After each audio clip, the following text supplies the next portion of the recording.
तो स्वागत है आपका हमारे YouTube चैनल में। तो फाइनली यूकेपीएससी कनिष्ठ सहायक यानी कि जूनियर असिस्टेंट की वैकेंसी का नोटिफिकेशन आ चुका है। इसका वेट जो है बहुत सारे अभ्यर्थी कर रहे थे, कल आना था इसका नोटिफिकेशन, लेकिन कल नहीं आया। तो आज जो है बुधवार को इसका नोटिफिकेशन यूकेपीएससी ने जारी कर दिया है। विज्ञापन प्रकाशन की तिथि है 30 नवंबर 2022। और देखिए कनिष्ठ सहायक या जूनियर असिस्टेंट को आम भाषा में कहेंगे हम कलर की वैकेंसी ये आई है। ठीक है, आवेदन पत्र भरने की अंतिम तिथि 20 दिसंबर 2022 है और पेमेंट की भी डेट है 20 दिसंबर 2022। तो लगभग 20 दिन का आपको टाइम मिलेगा। आज से आप इसका फॉर्म भी फिल कर सकते हैं। उसकी वीडियो हम जल्द लेके आएंगे कैसे आपको फॉर्म फिल करना है। तो फिलहाल इस वीडियो में हम जानेंगे इस नोटिफिकेशन के बारे में, कौन कौन से फॉर्म को फिल कर सकता है, क्या इसमें एलिजिबिलिटी क्राइटेरिया है। ठीक है, इन सभी के बारे में इस वीडियो जानने वाले हैं, कितनी वैकेंसीज है और टाइपिंग कैसे होती है इसमें, हिंदी इंग्लिश सब कुछ इस वीडियो में हम जानेंगे। ठीक है, तो वीडियो को आपको अंत तक देखना है। अब देखिए वैकेंसीज की सबसे पहले बात कर लेते हैं। यहाँ पर देखिए वैकेंसीज 445 है। हालांकि जो यूकेपीएससी ने पहले अपडेट दी थी उसमें 519 थी, लेकिन अभी यहाँ पर वैकेंसीज है 445। ये जो नोटिफिकेशन आया है 445 पदों पर वैकेंसी यूकेपीएससी ने जारी की है। और ये कुछ महत्वपूर्ण निर्देश दिए गए हैं। आपके सारे डॉक्यूमेंट जो है 20 दिसंबर जो कि फॉर्म की लास्ट डेट है उससे पहले के होने चाहिए। और फॉर्म देखिए क्या क्या इसमें है, मांगा गया है, उसके बारे में बात करेंगे। तो सबसे पहले बात करते हैं इसके क्राइटेरिया की। क्राइटेरिया क्या है फॉर्म फिल करने का।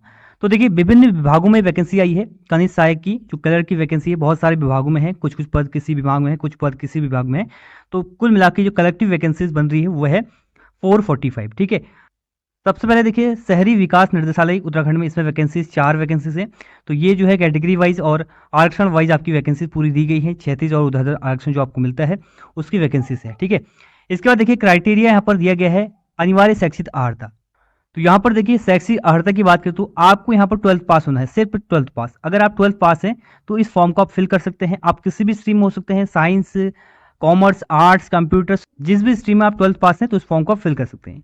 इसी के साथ देखिए यहाँ पर लिखा गया है देवनागरी लिपि हिंदी का आपको कार्यकारी ज्ञान होना चाहिए, यानी कि कोई सर्टिफिकेट नहीं मांगा है लेकिन आपके पास ज्ञान होना चाहिए। इसके बाद लिखा है कंप्यूटर में हिंदी टंकड़ 4000 की डिप्रेशन प्रति घंटा आपकी टाइपिंग स्पीड होनी चाहिए।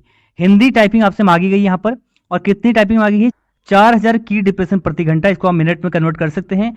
और ये जो है आपकी हिंदी टाइपिंग इसमें मांगी गई है इस पोस्ट के लिए। ठीक है, तो 12th पास, हिंदी टाइपिंग और हिंदी का कार्यकारी ज्ञान है तो आप जो है इस फॉर्म को फिल कर सकते हैं। सर्टिफिकेट नहीं चाहिए कंप्यूटर का, सिर्फ आपको टाइपिंग होगी। आपको पहले एग्जाम होगा, उसके बाद आपका टाइपिंग टेस्ट होगा। इसके बाद देखिए अधिमानी अर्हता यहाँ पर दी गई है। ये प्रेफरेंशियल है, जरूरी नहीं है। 2 ईयर का अगर आपके पास टोटल आर्मी में एक्सपीरियंस है तो प्रेफरेंस आपको मिलेगा। एनसीसी का 20 सर्टिफिकेट है तो आपको प्रेफरेंस यहाँ पर दिया जाएगा। ठीक है, इसके बाद देखिए सभी में क्राइटेरिया सेम है लेकिन अलग अलग विभाग हैं। इन सभी विभागों की वैकेंसीज आप इस नोटिफिकेशन में चेक कर सकते हैं और एलिजिबिलिटी क्राइटेरिया वही रहेगी 12th पास। आगे बढ़ते हैं, आगे देखिए। ठीक है, तो ये वैकेंसीज अगर आप 12th पास हैं और आप एक डेस्क जॉब की तलाश में हैं, यानी कि फील्ड वर्क आप नहीं करना चाहते हैं, तो आपके लिए बेस्ट जॉब है क्लर्क की वैकेंसीज है। और यहाँ पर देखिए पद संख्या जो है, जो विभाग दिए गए हैं 214 के बीच में, इसका क्राइटेरिया यहाँ पर दिया है। तो यहाँ पर भी देखिए सिंपल इंटरमीडिएट पास है और 4000 की डिप्रेशन प्रति घंटा यहाँ पर मांगा गया है। हिंदी का जो है कार्यकारी ज्ञान वाला ऑप्शन यहाँ पर नहीं है। इसके बाद देखिए ये आपका अधिमानी अर्हता सब में सेम है। आबकारी विभाग में एक वैकेंसी है और इसका यहाँ पर क्राइटेरिया दिया गया है। क्या क्या क्राइटेरिया है देखिए, यहाँ पर भी इंटर आपका होना चाहिए। इसके बाद देखिए कंप्यूटर में हिंदी टाइपिंग का आपको ज्ञान होना चाहिए और कंप्यूटर अनुप्रयोग का व्यवहारिक ज्ञान भी आपको होना चाहिए। ठीक है, कंप्यूटर का ज्ञान भी आपको होना चाहिए। इसके बाद देखिए परिवहन विभाग में 7 वैकेंसीज हैं। फिर देखिए परिवहन विभाग के यहाँ पर 32 वैकेंसीज हैं और जिलेवार वैकेंसीज नहीं है, विभागवार वैकेंसीज है। ठीक है, इसके बाद देखिए अगला, इसमें भी आपका 12th पास है, 4000 की डिप्रेशन प्रति घंटा हिंदी टाइपिंग है, 16 से 17 के बीच में। 18 में देखिए लूट लो 20 सर, नो डिलीवरी चार्जेस ले लीजिए सर। इसमें भी आपका सेम है और यहाँ पर थोड़ा और यहाँ पर ऐड किया गया है। यहाँ पे आपका 12th पास है और हिंदी टाइपिंग आपका वही है सेम 4000 प्रति घंटा, लेकिन यहाँ पर एक नोट दिया गया है। उक्त बिंदु बी में हिंदी टंकड़ जो है 4000 की प्रति घंटा की गतिमान निर्धारित की गई है। ठीक है, ये भी आपका हिंदी में है। इसके बाद देखिए यहाँ पर कंप्यूटर पर अंग्रेजी टंकन का ज्ञान आपके पास है तो यहाँ पर प्रेफरेंस मिलेगा। जरूरी नहीं है आपको हिंदी टाइपिंग होगी पहले, वो इंपॉर्टेंट है, वो जो है आपका नेसेसरी है। लेकिन आप इंग्लिश टाइपिंग अगर आप जानते हैं तो वो भी आपके लिए फायदेमंद रहेगा बाद में। ठीक है, इसके बाद देखिए ये अलग विभाग है, इसमें 7 वैकेंसीज हैं। यहाँ पर भी सब सेम है, क्राइटेरिया सबका सेम है। ठीक है, 12th पास होना चाहिए, हिंदी का आपको टाइपिंग आनी चाहिए और किसी किसी में देखिए अगर आपको इंग्लिश टाइपिंग आती है तो उसका आपको प्रेफरेंस मिलेगा। ठीक है, होमगार्ड विभाग में देखिए 1 वैकेंसीज है। तो टोटल अगर वैकेंसीज को काउंट करें तो वैकेंसीज आपकी बनती है 445। ठीक है, तो ये सारी वैकेंसीज, इसको आप अच्छे से पढ़ लीजिएगा। आगे बात करते हैं एज लिमिट क्या है इसके बारे में और फॉर्म कौन कौन फिल कर सकता है। जो अदर स्टेट वाले हैं वो क्या इस फॉर्म को फिल कर सकते हैं, नहीं कर सकते हैं, उसके बारे में डिस्कस कर लेते हैं। तो अब आते हैं आयु सीमा यानी कि एज लिमिट के बारे में बात करते हैं। कनिष्ठ सहायक के पद हेतु न्यूनतम आपकी 18 वर्ष होनी चाहिए। आपकी एज 18 वर्ष है तो आप इस फॉर्म को फिल कर सकते हैं, 12 पास आपको होना चाहिए। और इसके बाद देखिए अधिकतम आयु है 42 वर्ष। तो ये जो वैकेंसीज है ना, इसमें आपका मिनिमम भी आपके लिए जो बच्चे छूट रहे थे पटवारी लेखपाल में नहीं फिल कर पा रहे थे या फॉरेस्ट गार्ड में नहीं फिल कर पा रहे थे मैक्सिमम एज लिमिट के कारण, वो जो है इस फॉर्म को फिल कर सकते हैं। इसलिए देखिए इस वैकेंसी का इंतजार जो है सबसे ज़्यादा रहता है उत्तराखंड में, ठीक है। ग्रुप सी की अगर बात करें तो इस वैकेंसी का इंतजार सबसे ज़्यादा रहता है और जॉब भी काफ़ी अच्छी होती है, ठीक है। एज लिमिट जो है 18 से 42 वर्ष है और ये फ्रेश वैकेंसीज है बिल्कुल, ठीक है। पुराना और नया का कोई सिस्टम नहीं है जैसे बाकी वैकेंसीज में था, बिल्कुल फ्रेश वैकेंसीज है। और आपको जो आपकी कैटेगरी है उसके हिसाब से आपको छूट मिलेगी जितनी आपको मिलती है आरक्षण के लिए, ठीक है। इसके बाद बात कर लेते हैं अनिवार्य वांछनीय आहारता, ठीक है। ये जो है आप अदर स्टेट वाले ध्यान से देखें कि आप फिल कर सकते हो नहीं कर सकते हो। तो देखिए सबसे पहले आपका इंटरमीडिएट और जो है हाई स्कूल उत्तराखंड से होना चाहिए। अगर आपका इंटरमीडिएट हाई स्कूल उत्तराखंड से है तो आप फॉर्म को फिल कर सकते हैं।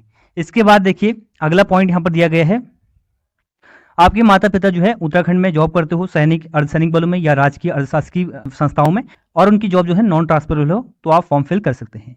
इसके बाद अगला जो पॉइंट दिया गया है, अगला पॉइंट देखिए आपका संयोजन कार्यालय में पंजीकरण है तो आप फॉर्म फिल कर सकते हैं। इसके बाद नेक्स्ट हम बात कर लेते हैं अगले पॉइंट की। तो अगला पॉइंट देखिए आपका है आपके पास डोमिसाइल है उत्तराखंड का, अगर आप स्थायी निवासी उत्तराखंड के तो आप इस फॉर्म को फिल कर सकते हैं। तो ये सारे क्राइटेरियाज हैं फॉर्म को फिल करने के लिए अदर स्टेट वालों के लिए और जो उत्तराखंड के बाहर रहते हैं उनके लिए भी, ठीक है। कैसे आपको फॉर्म फिल करना है वो हम जल्द आपको वीडियो लेके आएंगे। ये वेबसाइट है यूकेपीएससी की, आज से फॉर्म फिल कर सकते हो और 20 दिसंबर इसकी लास्ट डेट है फॉर्म फिल करने की, ठीक है। तब और उससे पहले जो है आप फॉर्म फिल कर लीजिए जल्दी। और इसके बाद देखिए अब यहाँ से फीस आपकी अप्लाई होनी शुरू हो जाएगी, क्योंकि जो पुरानी वैकेंसीज थी उनमें कोई फीस यहाँ पर शुल्क नहीं लिया जा रहा था। अब जो है आपका फीस यहाँ पर लिया जाएगा, ठीक है। फीस देखिए यूके प्लस में 300 रुपये होती थी, लेकिन यहाँ पर फीस कम होती है यूके पीएससी में। फीस की अगर बात करें यूआर की फीस है 176.55, ठीक है। और उसी प्रकार से ये ईडब्ल्यूएस की भी ओबीसी की भी बराबर होती है और एससी एसटी की यहाँ पर सेम होती है 86 रुपये। और अनाथ बच्चों के लिए यहाँ पर बिल्कुल फीस माफ होती है और जो शारीरिक दिव्यांग है उनके लिए 26 रुपये फीस है, ठीक है। ये फीस का क्राइटेरिया है। और सिलेबस की अगर बात करें, सिलेबस इसका सेम रहता है जैसे यूके SSS में पहले सिलेबस था जो कनिष्ठ सहायक का होता था, या जैसे आपका पटवारी में सिलेबस, जैसे आपका फॉरेस्ट गार्ड में सिलेबस, उसी सिलेबस पर आधारित है। इंटरमीडिएट लेवल का आपका उसमें आएगा, ठीक है क्वेश्चन। तो ये पूरा आपका नोटिफिकेशन है। अगर आप 12th पास हैं, आपको कंप्यूटर टाइपिंग का ज्ञान है, मतलब कि कंप्यूटर टाइपिंग आती है हिंदी में, तो इस फॉर्म को आप जरूर फिल करें। हिंदी टाइपिंग अभी नहीं भी आती है तो आप जो है एग्जाम निकालने के बाद हिंदी टाइपिंग दे सकते हैं, उसकी तैयारी कर सकते हैं, तो कोई इशू नहीं है। अगर आप 12th पास हैं, फॉर्म फिल करना चाहते हैं तो जरूर फॉर्म फिल करें, ठीक है। इसमें आपको कोई इशू नहीं होना चाहिए कि मेरे को टाइपिंग नहीं आती, टाइपिंग आपका बाद में हो जाएगा। और ये देखिए यहाँ पर सिलेबस दिया है, 100 नंबर का आपका एग्जाम होगा, 100 पूर्णांक है, यहाँ पर 2 घंटे का आपको टाइम मिलेगा और 1/4 की आपकी नेगेटिव मार्किंग भी होगी, ठीक है। तो ये आपका पूरा सिलेबस यहाँ पर दिया है। तो ये इस वीडियो को and, thanks for watching and God bless you all.